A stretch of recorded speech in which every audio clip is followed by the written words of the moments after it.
encontrar algún defecto que le permitiera romper esa cadena para así poder escapar de la prisión.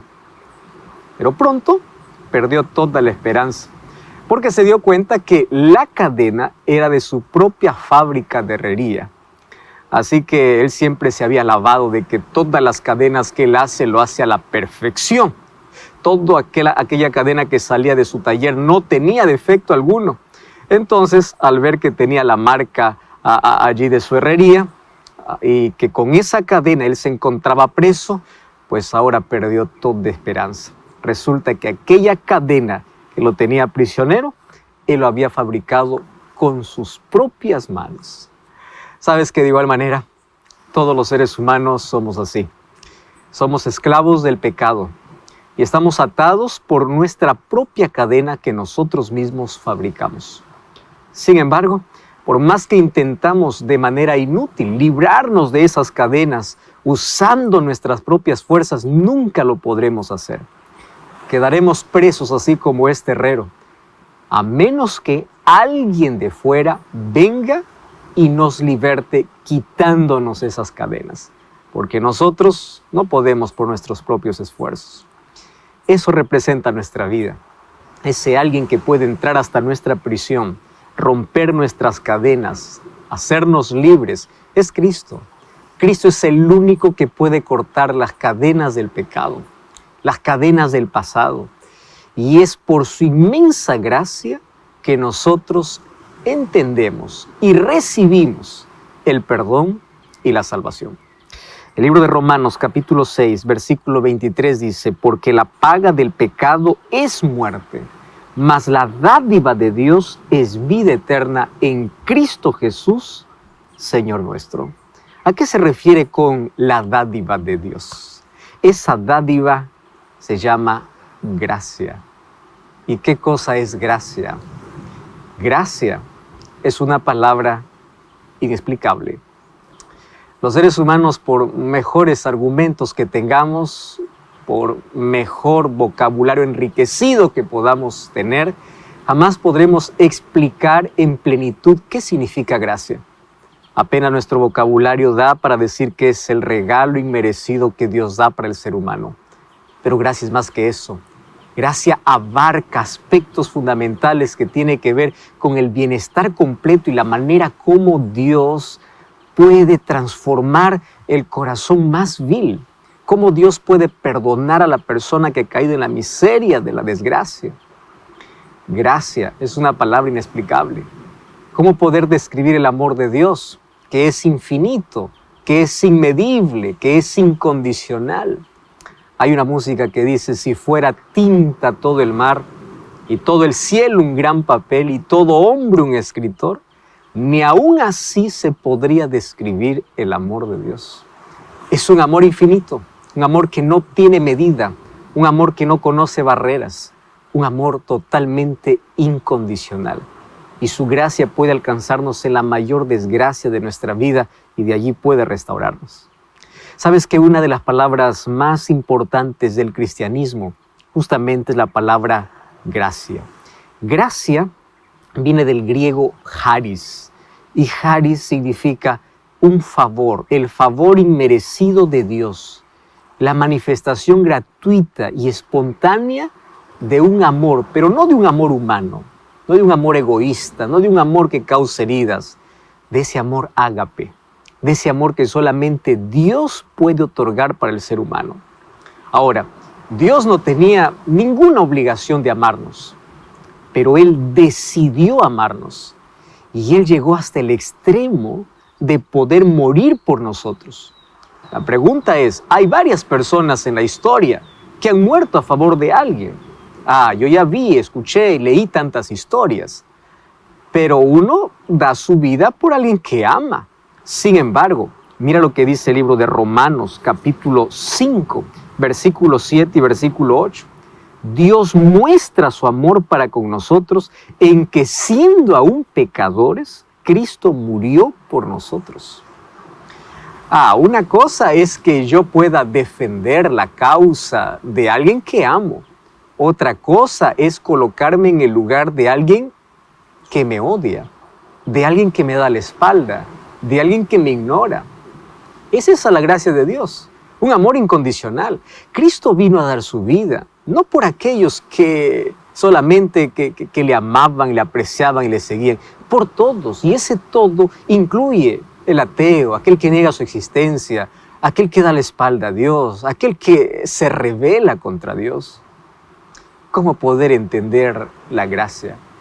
Cristo mostrando su amor de manera incondicional, aún sabiendo que el ser humano le iba a ignorar y rechazar, Él da su vida por el ser humano. Ahora quiero que entiendas que nuestra salvación no tiene que ver con lo que nosotros ofrezcamos a Dios, sino con lo que Él es y lo que Él nos ofrece. No depende de nuestros méritos, depende de los méritos divinos. Ahora, nosotros llegaremos al cielo solamente por su gracia. Hay personas que confían mucho en su capacidad, en su generosidad, en su bondad. Hay tantas personas que dicen, yo no necesito de Dios, yo no necesito de iglesia, porque yo soy una persona buena, soy una persona honesta. Los que dicen adorar a Dios son personas hipócritas. En primer lugar, tú te estás colocando como juez de alguien considerándote perfecto. Pero en segundo lugar, quiero decirte que tu bondad no abrirá las puertas del cielo. Solamente será la gracia de Cristo. Habrá tanta persona buena que se perderá. Buena porque confiaron más en sus actos de generosidad, en su honestidad, y no reconocieron su condición de manera humilde. No se arrepintieron, no aceptaron la gracia de Dios. Y nadie que rechace la gracia de Dios entrará al reino eterno. Nuestra salvación no depende de lo que hagamos, depende de cuánto permitimos que Dios haga en nuestra vida, de cuánto permito que Él trabaje en mí. No es lo que yo ofrezco, es lo que Dios hace en mi vida. Gracia es una palabra que necesitamos comprenderlo mejor. Si nosotros fuimos tan lejos en nuestra rebelión, Dios fue más lejos incluso para darnos la solución. Si tu pecado es enorme, la gracia de Dios es mayor. Tú nunca puedes subestimar la fuerza del pecado. Nunca subestimes el poder que tiene el pecado para destruir. Pero por favor, jamás subestimes el poder de la gracia. Hay personas que piensan que su pecado es mayor que la gracia de Dios. Y no es así. Tú estás subestimando la gracia de Dios, que es mayor que cualquier pecado. La gracia divina es una exageración sagrada. Es como un mar de amor que inunda el corazón del ser humano, y no solo aquí en la tierra, sino en el universo. Por eso en el capítulo 4 y capítulo 5 del libro de Apocalipsis, nosotros encontramos una escena extraordinaria de adoración, y adoración a Cristo. Y en el capítulo 4 es adorado porque Él es el Creador, mas el capítulo 5 Él es adorado por ser el Salvador del mundo. Maravillosa y extraordinaria gracia es aquello que hace la diferencia entre aquel que está perdido y aquel que se salva. Cuando aceptas a Jesús por fe, tú puedes tener la seguridad de la salvación. Y quiero que entiendas aquí esta dinámica. Gracia es aquello que tú o que Dios ofrece. Fe es extender la mano para poder recibir ese regalo. La gracia está abierta para todos. Dios ama a todos. Dios quiere que su gracia pueda transformar a todos. Infelizmente el ser humano, al negar, al rechazar, al dar la espalda a Dios, al no ejercer fe, desprecia esa gracia. ¿Qué cosa es la fe?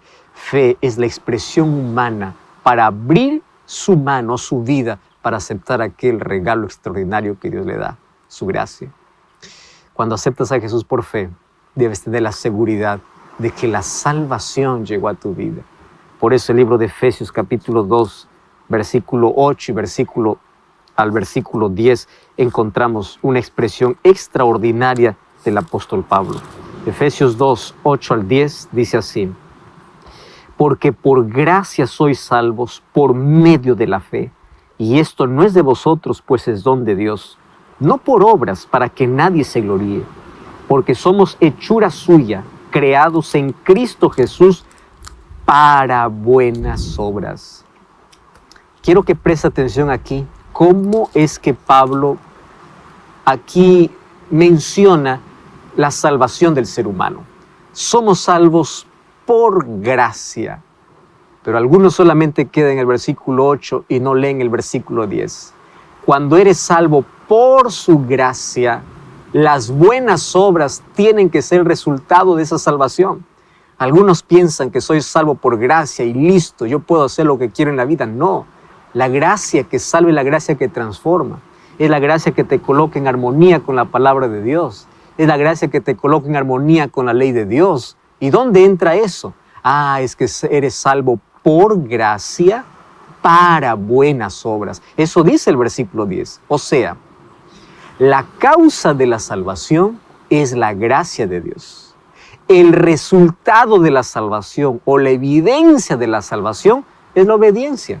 Obediencia a su palabra, obediencia a sus principios, obediencia a su ley, un cambio en la vida, un cambio en la manera de pensar, de vestir, de hablar, de vivir.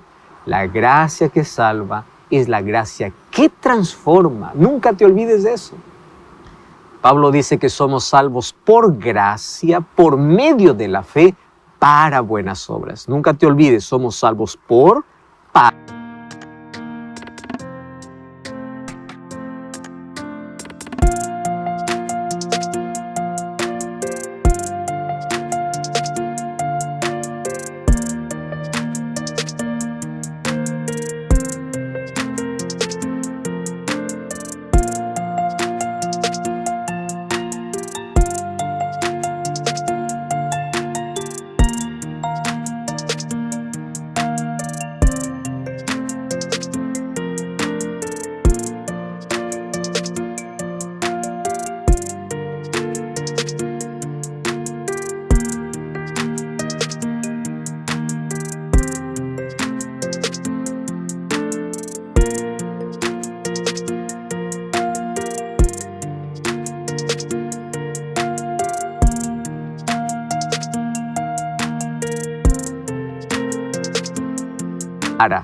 Por gracia es la causa de la salvación. Para buenas obras es la evidencia de la salvación. La gracia que te salva es la gracia que te torna obediente. La gracia no te deja así como tú estás. ¿Recuerdas la escena de Juan capítulo 8?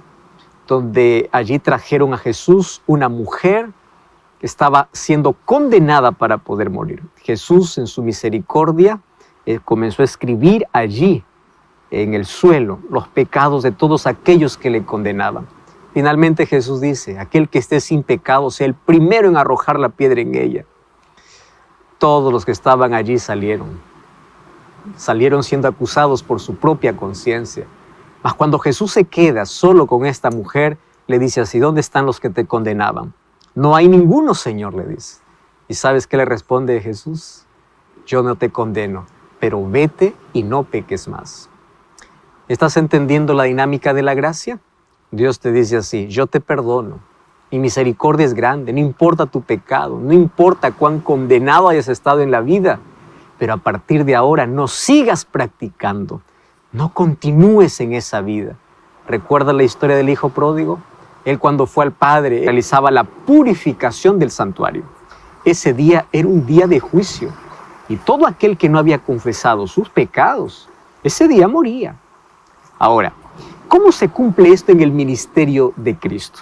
Vamos entonces por partes. Todos aquellos sacrificios que morían día a día representaba Jesús muerto en el Calvario. Pero Jesús no solamente murió, Él resucitó. Y cuando Cristo ascendió al cielo, que fue en el año 31, ¿a dónde entró? Al santuario. Cuando vamos al libro de Hebreos, capítulo 8, versículo 1 y versículo 2, dice así, ahora bien, el punto principal de lo que venimos diciendo es que tenemos un sumo sacerdote, el cual se sentó a la diestra del trono de majestad en los cielos y es ministro del santuario de aquel verdadero tabernáculo que levantó el Señor y no el hombre. ¿Qué cosa está diciendo? ¿A dónde Cristo entró entonces? Al santuario. Y allí comenzó su labor de intercesión. Mas Él no necesitaba presentar sacrificios como los sacerdotes terrenales, porque su sacrificio fue completo. Él comenzó a aplicar allí su sacrificio realizado a favor de aquellos que creen en Él, de aquellos que lo aceptan como Salvador. Es por eso que, aunque Jesús murió por todos, no todos se salvan, sino solamente aquellos que aceptan el sacrificio de Cristo y Cristo intercede a favor de ellos en el cielo, aplicando su sacrificio a favor de ellos. 1 Timoteo capítulo 2, versículo 5, dice que hay un solo Dios y un mediador entre Dios y los hombres. ¿Quién es? Jesucristo hombre. Si vamos al libro de Primera de Juan, capítulo 2, versículo 1, dice: hijitos míos, estas cosas escribo para que no pequéis. Si alguno hubiere pecado, tenemos un abogado. ¿Quién es ese abogado? Jesucristo, el justo. Ahora, quiero que entiendas una cosa.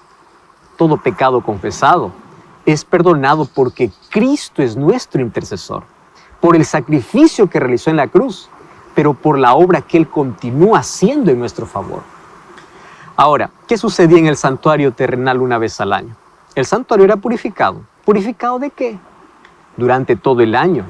El pecado era transferido mediante la sangre que entraba al santuario. ¿Cómo lo entendemos esto? Cada vez que el pecador reconocía su pecado, llevaba una ofrenda de sacrificio y antes de sacrificar el cordero, colocaba su mano sobre la cabeza y de manera simbólica el pecado era transferido al cordero. Y ese cordero moría en lugar del pecador. Y esa sangre era llevado dentro del santuario. De esa manera, el santuario era contaminado por el registro de pecado que quedaba allí durante todo el año hasta el día de purificación o de limpieza, que era una ceremonia especial que se realizaba el 10º día del 7º mes, que era el mes de Tishri. Ese era un día de juicio. Ahora, cuando vamos al libro de Daniel capítulo 8, versículo 14, habla de la purificación del santuario. Mas, ¿de qué santuario está hablando? ¿Del santuario terrenal? Ya no, porque el santuario terrenal fue destruido en el año 70 y la profecía apuntaba para el tiempo del fin. La profecía aún es más larga, porque Daniel 8:14 habla de 2300 tardes y mañanas, que en profecía representan 2300 años, y dice que el santuario sería purificado. Ese sería el santuario celestial, no más el santuario terrenal. Mas allí viene la pregunta: ¿es necesario que esto suceda en el cielo? ¿De qué tiene que purificarse el santuario celestial? Mira lo que dice el libro de Hebreos, capítulo 9, versículo 23. Dice así: fue pues necesario que las figuras de las cosas celestiales fuesen purificadas así, pero las cosas celestiales mismas con mejores sacrificios que estos. Cuando dice con mejores sacrificios, ya no es más con sacrificio de corderos, sino con el sacrificio de Cristo. Entonces, ¿cómo fueron purificadas las cosas celestiales? Con el sacrificio de Jesús. Eso significa que en un momento de la historia, Cristo comenzaría una obra de limpieza. ¿Más limpieza de qué? De registros de los pecados que fueron confesados y fueron perdonados. Y según la profecía de Daniel 8:14, esto comenzó en el año de 1844. Si tú quieres conocer un poco más sobre este tema, puedes buscar un programa de Biblia Fácil donde explico Daniel capítulo 8 y la profecía de las 2300 tardes y mañanas. Ahora, quiero que entiendas que a partir de esa fecha, Jesús asume una nueva función, no solo de intercesor, sino también de juez, porque recuerda que en el santuario terrenal, ¿qué sucedía? Un juicio. Entonces comienza un juicio que favorece al pueblo de Dios. ¿Y por qué favorece? Porque el juicio no es para tener miedo. Si Cristo es nuestro abogado y lo hemos aceptado como nuestro intercesor y salvador, Él nos perdona. Son sus méritos que nos salvan. Mas es necesario el juicio para determinar de entre todos aquellos que dicen ser creyentes o creer en Dios, si realmente han aceptado su gracia, si realmente viven en obediencia, en armonía con su palabra. Porque no solamente decir, yo acepto a Jesús, voy a la iglesia y listo. No. Jesús dijo en Mateo capítulo 7:21. ¿Qué cosa dijo allí? No todo el que me dice Señor, Señor entra en el reino de los cielos, mas todo aquel que hace la voluntad de mi Padre. Yo acepto la gracia de Dios, es la gracia que me salva, pero la gracia me torna obediente. La gracia transforma mi vida. La gracia da evidencias de que soy restaurado y salvo por Cristo. No solamente es, soy salvo por gracia y listo. No todo el que me dice, Señor, Señor, entra al reino de los cielos, sino aquel que hace la voluntad de mi Padre que está en los cielos. Por eso es necesario una obra de juicio. Ahora, muchos pueden mencionar el nombre de Dios, mas no han permitido que la gracia de Dios transforme su vida, a tal punto de ponerle en armonía su vida con la palabra de Dios y con su ley. En ese juicio se determina nuestra salvación. El tema del juicio es un tema que se habla en toda la Biblia. Jesús dijo que seremos juzgados inclusive por nuestras palabras y nuestras acciones. Eso dice Santiago 2:10. Y Santiago 2:10 dice que el código moral de ese juicio será la ley de Dios. Si tú lees Santiago 2:10 al 2, incluso menciona mandamientos de Dios basados en Éxodo capítulo 20. Y lo llama la ley de la libertad, porque la ley nunca fue dado mientras el pueblo estaba en la esclavitud. Fue dado cuando los libertó. Ahora, esa ley tiene principios. ¿Principios de qué? De amor. ¿A quién? A Dios y al prójimo. Por eso es que el enemigo odia tanto la ley de Dios.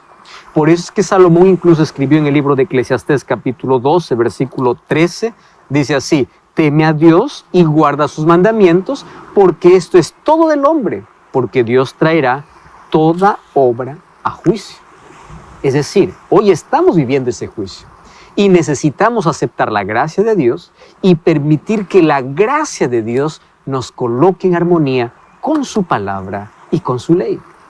Sin embargo, en Apocalipsis capítulo 14, versículos 6 y 7, hablando acerca del tiempo del fin, hay un llamado para nuestros días. Y dice así: adorad a Dios porque la hora de su juicio ha llegado. Es decir, ha comenzado.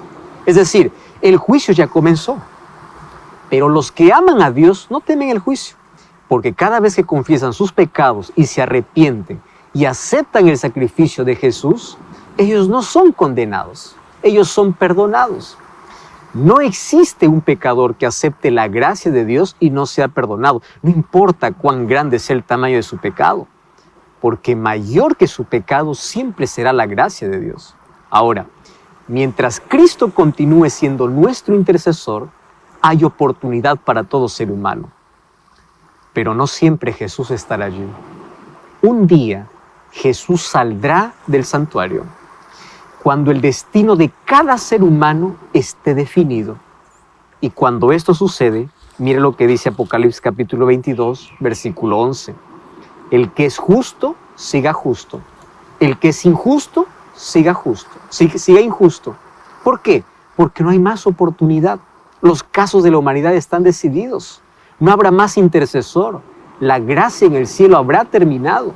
Y cuando Jesús concluye el juicio en el cielo, vendrá a esta tierra para recompensar a cada uno conforme fuese su obra. Dice Apocalipsis 22:2. Entonces, cuando Jesús dice que cada uno tendrá una recompensa por su obra, recuerda una cosa: somos salvos por gracia, pero somos juzgados por obras. Y Él vendrá a recompensar a cada uno según como fuese su obra. ¿Qué obra? La obra que Dios hizo en el corazón de aquellos que aceptaron su gracia. Por eso, la causa de la salvación es la gracia de Dios. Pero la obediencia a la ley de Dios y a sus principios es la evidencia de la salvación. Por eso es necesario un juicio. Ahora, cuando Jesús regrese, significa que todo está determinado. La recompensa para cada ser humano está en base a las decisiones que tomó, las oportunidades que despreció o aceptó, o la gracia que aceptó. Ahora, yo quiero decirte algo tan importante ahora. No sabemos cuándo Jesús saldrá del santuario y cuándo termine la gracia para la humanidad. Pero quiero decirte que mientras el Evangelio siga siendo predicado, y mientras el Espíritu Santo continúe trabajando en la mente del ser humano, es porque aún existe gracia. Mas llegará un día en que no habrá más oportunidad. Nadie más te suplicará. Por eso es que la Biblia es claro cuando dice en el libro de Hebreos capítulo 3, versículo 15, si oyeres hoy su voz, no endurezcáis vuestros corazones. No juegues con las oportunidades que Dios te da. No postergues la oportunidad de salvación, porque un día la puerta de la gracia se cerrará. Y quiero que sepas que aquí un poco más que las otras, porque ellas imaginaron que en algún momento el novio iba a demorar. Y justamente eso sucedió. Las 10 durmieron por la demora del novio. Y cuando a la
noche llegó el novio, solamente 5 estaban listas para recibir y a las otras les faltaba el aceite.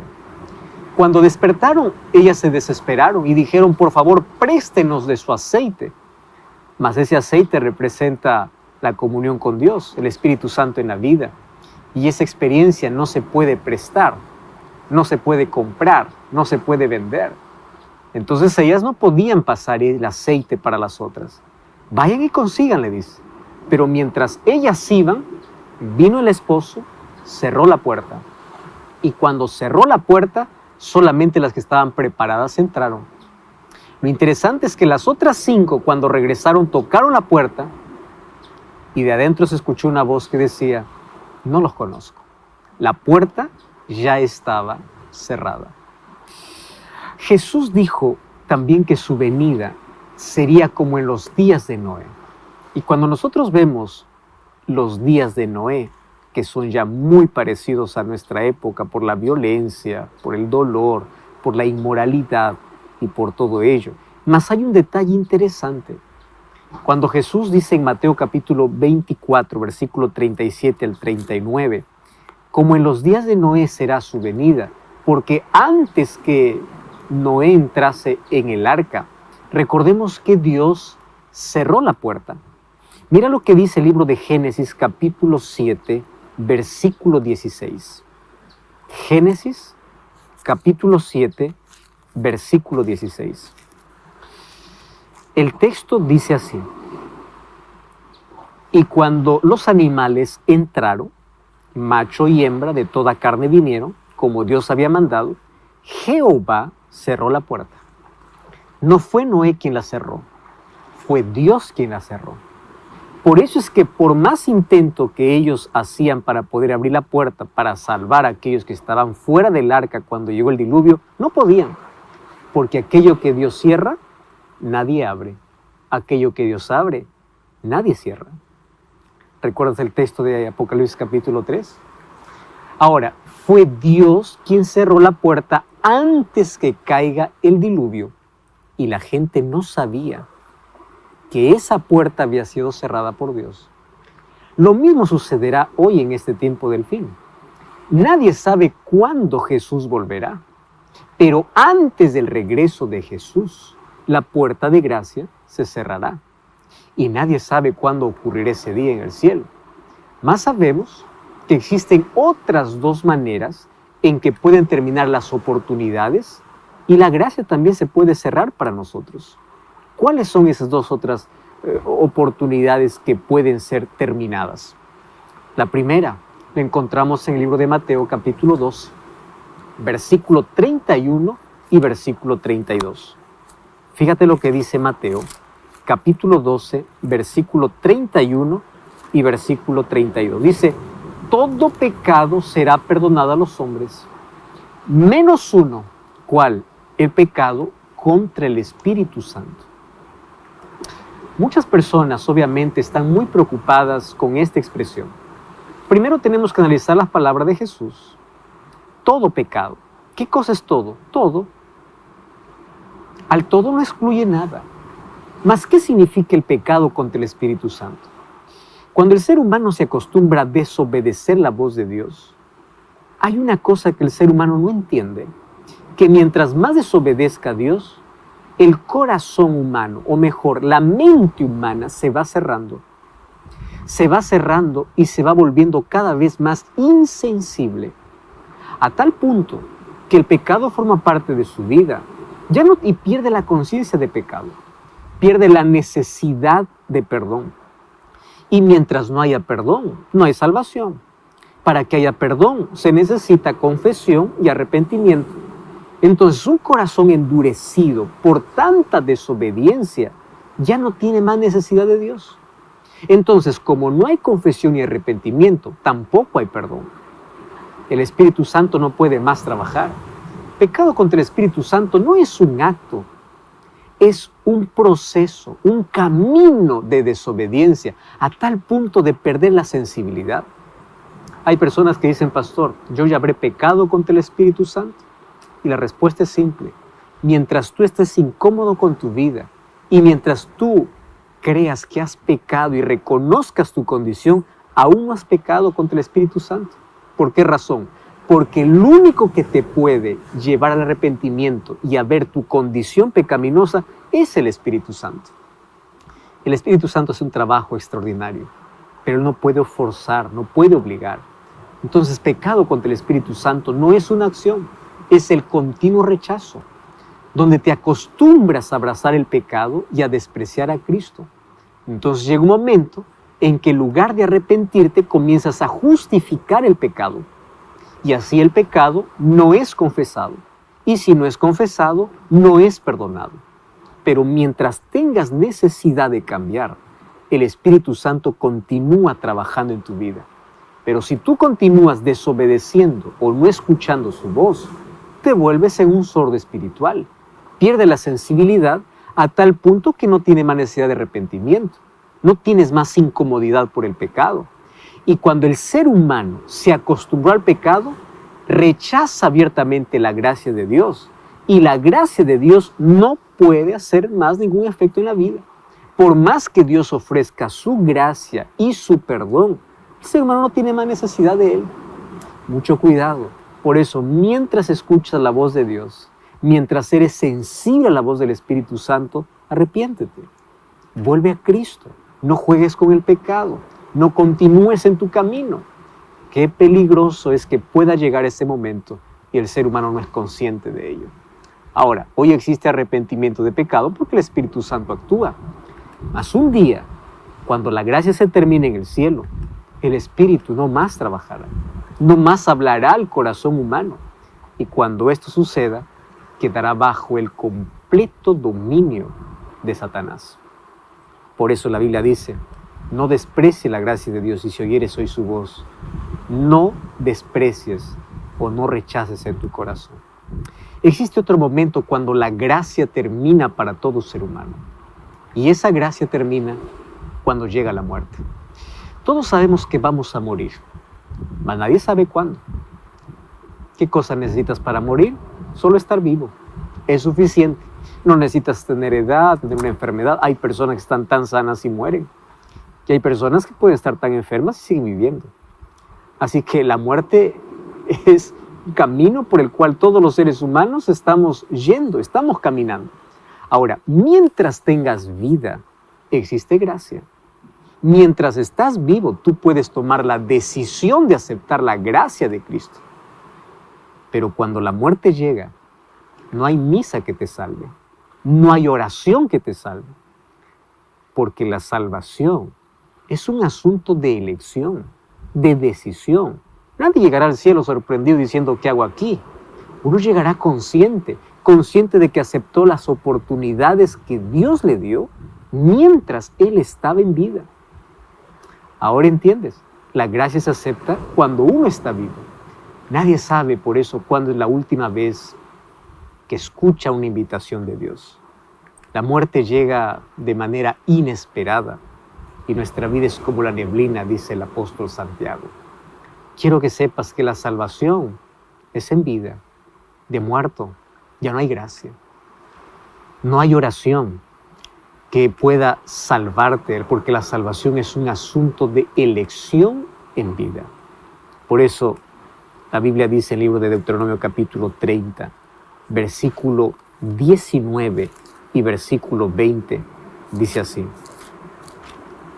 Hoy he puesto delante de ti la vida y la muerte. Mas antes dice: a los cielos y a la tierra llamo por testigos, que he puesto delante de ti la vida y la muerte, la bendición y la maldición.